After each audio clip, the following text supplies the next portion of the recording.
नमस्कार, मैं हूं जयश्री नागदा और आप देख रहे हैं बेबाक बोल। लुगाई रूपाली हो तो पति महाराज उसके रूप जाल में घनचक्कर हो जाते हैं।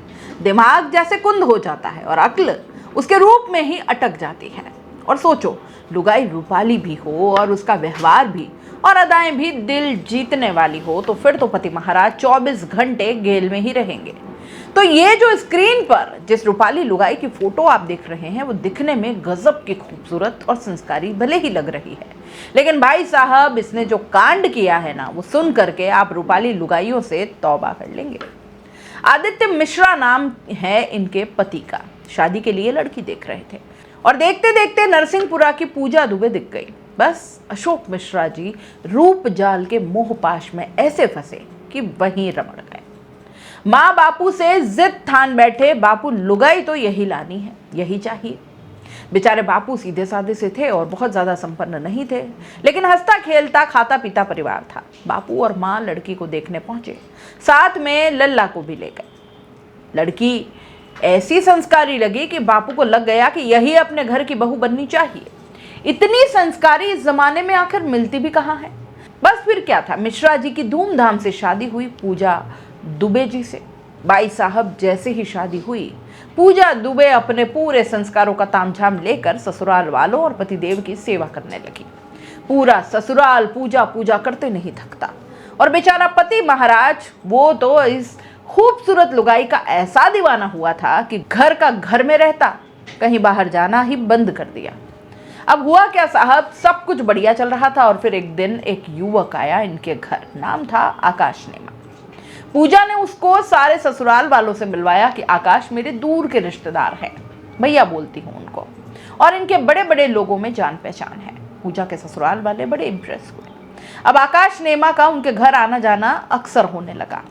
पूजा आकाश की तारीफें करती और आकाश अपनी बड़ी बड़ी बातें बताता।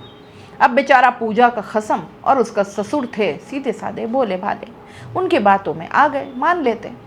अब आकाश और पूजा का असल खेल शुरू हुआ।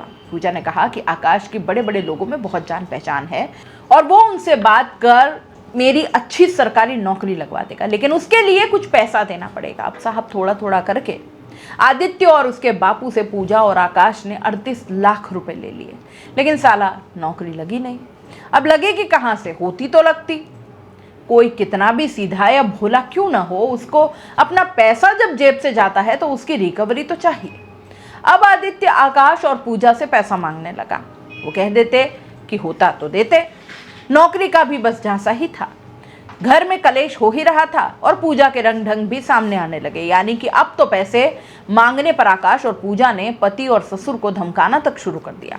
इसी बीच पिछले साल जब ससुर को गोल्ड लोन की जरूरत पड़ी तो जेवरात लेकर वो SBI बैंक पहुंचे। यहाँ पहुंचने पर उन्हें पता चला कि ये सोना तो नकली है। इतना सुनते ही रुद्र प्रताप के होश उड़ गए। वो तुरंत घर आए और बहू पूजा से उसके जेवर मांगे। बहू ने आनाकानी की तो उन्होंने पूजा को उसके पिता के साथ मायके रवाना कर दिया। दरअसल आदित्य से शादी करने के बाद से ही पूजा ने अपना दिमाग चलाना शुरू कर दिया था। एक तरफ उसकी सरकारी नौकरी के नाम पर पति आदित्य से धीरे धीरे कर लाखों रुपए ऐंठे, तो दूसरी तरफ वो घर पर रखे सोने के जेवरात पर भी नजर गड़ाए हुए थी।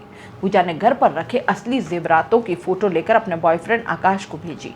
दोनों ने मिलकर हूबहू वैसी ही नकली जेवरात बनाए जो कि घर पर रखे थे, और इसके बाद दोनों ने इंदौर और मुंबई के उन कारीगरों से संपर्क किया जो नकली जेवरात बनाते हैं। आकाश ने 10 लाख खर्च कर नकली जेवरात बनाकर पूजा को दे दिए, जिसे उसने घर पर रखकर असली जेवरात गायब कर दिए। इस खेल की मास्टरमाइंड पूजा थी। जैसा उसका प्लान था सब कुछ वैसा ही हुआ।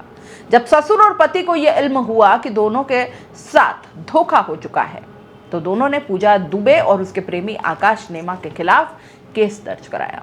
जांच के दौरान पुलिस को यह भी पता चला कि युवती ने उन पैसों से अपने बॉयफ्रेंड के लिए लग्जरी कार खरीदी थी। कुछ पैसे उसके मकान बनवाने में भी लगाए थे। गजब का खेल है ना। क्या सोचते हैं इस पर कमेंट बॉक्स में लिख दीजिए। जाते जाते चैनल को लाइक शेयर और सब्सक्राइब जरूर कर दीजिए।